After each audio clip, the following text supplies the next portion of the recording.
সাংবাদিক ভাইরা আসসালামু আলাইকুম। আজকে আমরা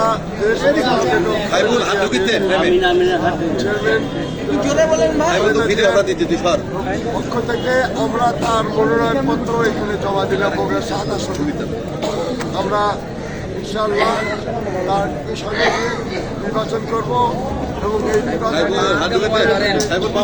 আমরা জয়ী করবো আল্লাহর রহমত কামনা করছি।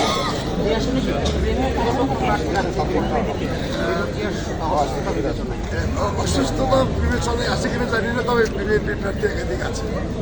এই আসনে 3টি আসনেই বিকল্প একজন করে প্রার্থী আছে, আছে। বিকল্প যে প্রার্থী আছে তার মনোনয়ন কি গাবতলীতে বা অন্য কোথাও জমা হচ্ছে? হ্যাঁ, গাবতলীতে জমা।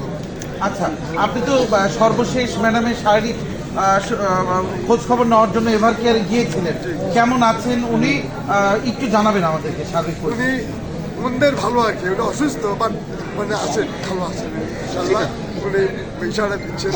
এই কাগজগুলো তো উনি সাবমিশন দিয়েছেন, আমরা যে জমা দিয়েছি উনি নিশ্চয়ই দিয়েছেন, নিজে দিয়েছেন।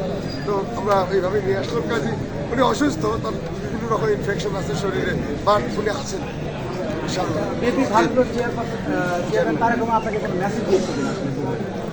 অন্য কোনো মেসেজ তো নাই, মেসেজ আমরা তাকে আসার কথা বললাম, উনি বললেন যে আমার শরীরটা খারাপ, একটু কয়েকদিন পরে যাবো।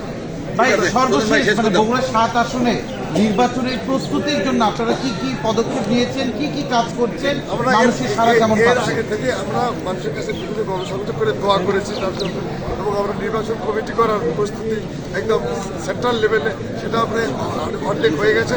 এছাড়া আমরা গণসংযোগ করেছি, তফসিল ঘটনার পরে সেটা আমরা বন্ধ রেখেছি। Thank you.